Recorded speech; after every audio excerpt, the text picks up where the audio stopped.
Nick, 1 year, saffron butter, aged. 1 year? You are a madman. What do you think is gonna happen?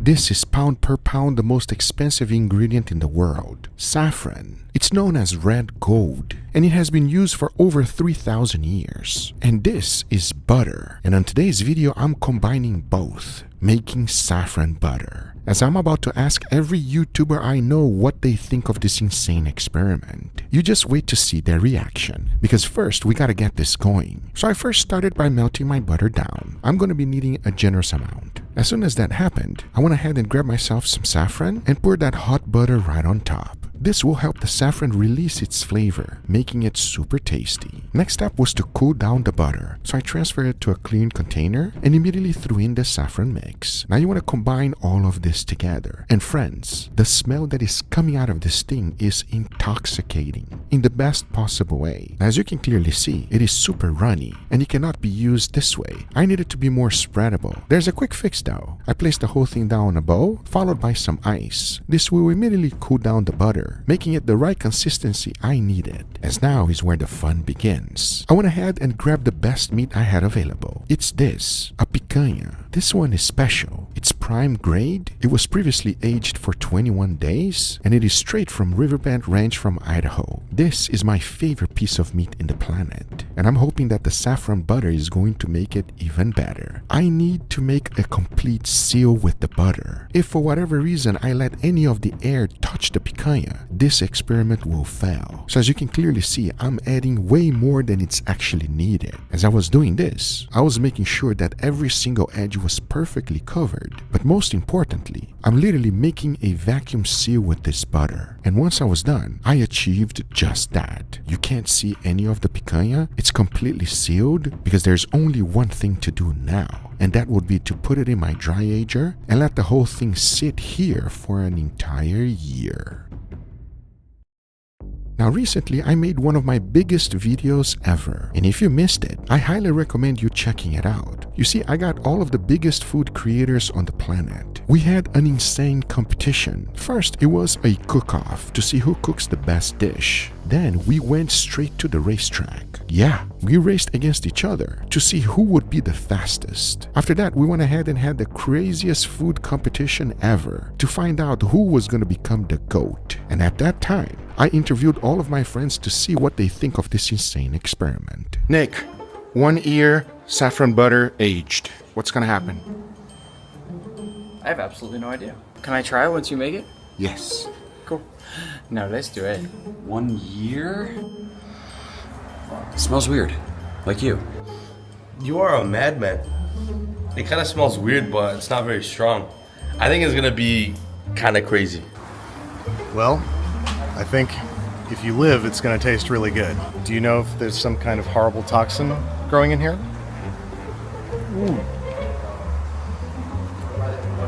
What's gonna happen? I don't know, but I want to try. Wait, what? Have you ever dry aged anything for a year? More. More. What do you think is gonna happen? I think it's gonna be 50% good, 50% trash. What do you think is gonna happen? It's gonna taste absolutely amazing. Saffron's my favorite. Albert, 1 year saffron butter aged steak. Here, take it. What is it going to happen? What is going to happen? Yeah. I'm gonna take it. Well, luckily, I went ahead and grabbed it back from Albert, because check it out. This is what is left after 1 year. Surprisingly, not much has changed. Even though the butter got a little bit darker, it actually preserved itself nicely. But I was wondering what was going to happen inside. And even though it was nice and solid, it could still be removed. I went ahead and grabbed my biggest knife and started cutting right in the middle. And as I did, check it out. One of my biggest dry aging experiments surprise. It looked perfect. The picanha was nicely preserved. There's just a little bit of oxidation on the edges, and the fat has completely broken down. But at the same time, I was expecting this picanha not to be even edible, as 1 year is a very long time. But the more I removed, the more surprised I got. Clearly, fat is a great way of preserving any piece of meat. The fact that it's still nicely pinked and preserved is mesmerizing to me. As I continue to remove all of the external butter, once I was done, check it out. The fat looks like it got completely disintegrated, and it's also extremely soft. But on the tip, it got me worried. As you can clearly see, it got moldy. And as I hold it on my hand, I got even worse news, as it no longer feels like meat. It's almost like Play-Doh. Extremely soft, it no longer smells like meat, and I'm not quite sure what it's gonna taste like. But nevertheless, we're gonna try it. So I went ahead and started cutting it into steaks. And in the inside, it looked even better. That gave me complete confidence to continue. So I went ahead and seasoned it with only salt and nothing else, as I'll be grilling these. However, I need a true comparison to see if this is a success or not. And here's what I came up with. I went ahead and made myself a fresh batch of saffron compound butter. Rolled it up, let it solidify in my refrigerator, and check it out. Beautiful saffron compound butter, which I'll be using it towards the end on a fresh steak to see if dry aging a picanha for a year in saffron butter is even worth it. But I didn't stop there, because I went ahead and grabbed the 1-year-old saffron butter that was removed from the experiment. I melted that down. I went ahead and grabbed myself a fresh picanha, seasoned it with salt only, took it outside, put a nice beautiful crust, and once that was done, into the 1-year-old melted down saffron butter it goes, as I'll be confying it. That is to cook it under low temperature so that it can reach 135 degrees Fahrenheit internally nice and slow. I cannot wait to see how this one is gonna taste, as just in case all of my picanhas don't turn out that good, I went ahead and prepared an awesome side dish. And if you've ever been to New York and had the halal guys, you know exactly what this is. Now, funny enough, to make it, it's not that complicated. Let me show you. First thing we need to do is to make some rice. For that, I combined some water and saffron together, mixed that up real good. Then I grabbed myself some rice, and instead of using regular water, I used saffron water. Now I'll be using my rice cooker for this. Then I went ahead and grabbed myself some chicken thighs, seasoned them with a Middle Eastern rub, and immediately started to cook them. The key here is to get a nice beautiful color, as that Middle Eastern rub gets the job done nice and quick. Now you want to go ahead and chop them up, because I'll be honest with you, the key ingredient of this is the white sauce. Now let me show you how to make it. Start with some yogurt, followed by mayo, sugar, black pepper, white vinegar, some dill, garlic powder, salt, and some lemon juice. Now whisk that up real good, and this is what makes this dish special. The white sauce from the halal guys. I'm telling you friends, this is addicting. Because now all there's left to do is to put this dish together. First, you get a generous amount of the saffron rice, followed by that beautiful chicken. Get yourself some veggies to be healthy, some white pita, and of course what makes this dish special, the white sauce. This is today's side dish, and I have a feeling everyone is going to love it. But remember, today's video is all about the steaks. It went through an incredible aging process, and I'm wondering if all of the work was worth it or not. And most importantly, which YouTuber got it right? Well, we're about to find out right now. Because first, I'll be putting a nice wonderful sear on all of them. Then, I'll be cooking them in indirect heat until they reach an internal temperature of 135. As now I say, it is enough talking and it is time to grill them, so let's do it.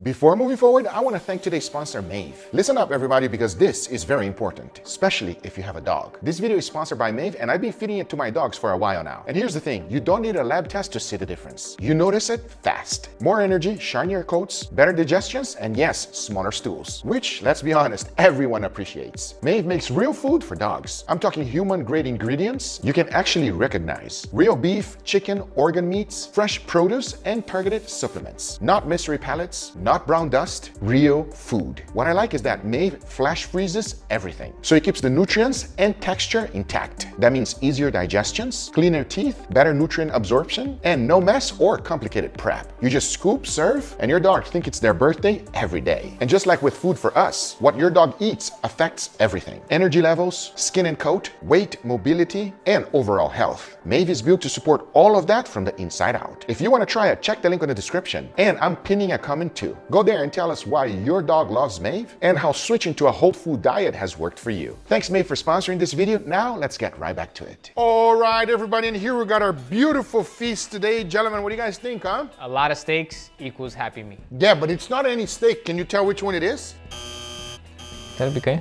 Yes? Well, you're not even sure. It's not even, she's like, is that a pecan? It's because the fat cap looks weird. This one looks normal, this one looks normal. The other two, Guga, I think you lost your touch, man. Come on, you have no faith, bro? I don't know, man. It's funky looking. That's the word today, funky. And before we move forward, I recommend you do not try this one at home. Oh my God. I don't recommend that, everybody. It's not something that you should try. I am definitely pushing extreme boundaries today. I don't want my boundaries pushed extremely today, Guga. I hate when you do these disclaimers, bro. This one needs a disclaimer, and you should not try this one at home. But I'm gonna try it anyway. You don't have to if you don't want to. You guys want it? I want Of course, it. man. I like it. I want Enough talking. Give me your true, honest opinion. Let's go. Right here. Cheers, everybody. Cheers. Wow. I'm gonna give you your props where your props is due. And that's a really good picanha right there, man. That's the way it should be. Perfectly seasoned, charcoal. That fat cap is rendered to perfection. This is just delicious. I don't know how else to say it. This is one of those pieces of meat that you don't need to do much. Put some fire and some salt on it and enjoy it the way it is. But we're going for something crazy. Let's go for the next one. I'm curious. This one smells so weird. Why you say weird, bro? It smells like floral, like grass. Like, all right, I don't know if that's a good thing or a bad one, but we're about to try it right now, everybody. Cheers. Cheers. Ooh. Very unique, very different. Not what I'm used to with picanha, but I enjoy it. That is so delicious. I will say right off the bat, juicier. I think it's juicier. It tastes more savory, more rich, almost buttery. I literally see some of this over here, Guga. What's interesting is that the butter has a very unique flavor to it. It has that same floral effect, but it's still savory, it's still nice, and it still makes this steak better, I think. What's enhanced on this steak for me is that char flavor. I'm not sure if that's what you were going for, but that's what I'm feeling. I'm not too much of a fan of it, but it is a lot juicier than the first one, like Leo said. So it's better in some places and not better in others. It's a very unique flavor, okay? It's like Middle Eastern flavor. Do you guys feel that? Yeah, it reminds me of Persian food. Yes, exactly. You know what I mean? So absolutely delicious. That's one of the reasons why Persian food is so good, everybody, because I'm using a very specific ingredient, which is saffron. Oh, okay. This is really good, and on picanha, it works perfectly. I think Persian people and Brazilian people should meet up, everybody, seriously, because it's a good marriage. This is a fusion? It's a fusion of Persians and Brazilians, everybody. It's really, really good. I enjoyed it. Now, the other two, I went even more wild, and I want to know your true, honest opinion. But before I give you guys those two, let's try this. Shout out to Halal Guys from New York City. You've been there with me. I was there. You've been there with me. So we've all been there. I want you to tell me if I did its justice, yeah? Cheers, everybody. Cheers. It's that sauce, man. This is a sauce. It's a sauce that brings it all together. Creamy, garlicky, very flavorful. I didn't even go for the lettuce and the tomatoes. Just that rice, chicken, and sauce alone is divine. In the end of the day, it's all about this. You make this right, everybody, you will be happy. It is delicious. It is phenomenal. This is not like the one in New York. No. It's better. Oh, no, It's don't better. say that. I'm so sorry. The one that you get in New York tastes like it's from a food truck. Not in a bad way, but it's not homey. This one's so much more homey. This rice feels more fresh. This chicken is seasoned a little bit differently than the one out there. I'm enjoying this one more than I am there, but that's not to knock the one over there. Well, thank you. I feel very humbled by you saying that because I think theirs is better, but thank you. But now, can we go? We can go. All right, let's go. I'm excited. Talk to me about the smell. It almost has that same floral scent of that second steak, but way more intense. Feels like it's a bit more of like a berry smell. Well, we're gonna give it a try right now. Cheers. Cheers.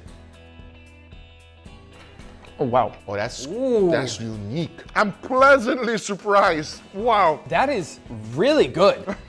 Don't say that because I don't want anybody to try it at home. Don't try this at home. To be honest, I was a little worried because it does not smell like a steak, and when you take a bite, you get intense beefy flavor, fermented flavor, and also a lot of saffron. A lot of saffron. A lot of saffron. Marvelous, everybody. It is incredible. You didn't make any extra.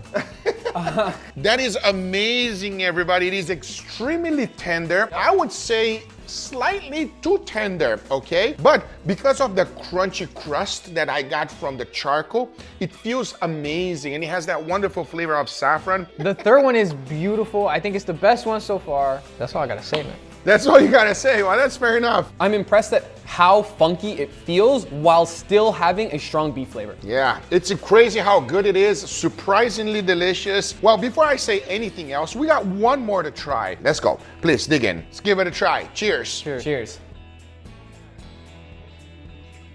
Wow, I can't believe it's still good, but there's a but. And before I express my but, please. The texture is super different. The steak itself is a little bit chewier, and so is the fat. It's not like rendered and juicy and just bursts when you take a bite. You have to chew it. It's not pleasant. I thought it was actually going to be even more tender than the previous one. No, not at all. It's tougher than the previous one, actually. Yeah, how is that possible? You know what I mean? The crust itself as well. The flavor of it is still there, but that char is diminished somehow. That last one that we tried was a little bit too overpowering and did something to the steak that it's no longer tender. This one, however, I aged it for a year in saffron butter.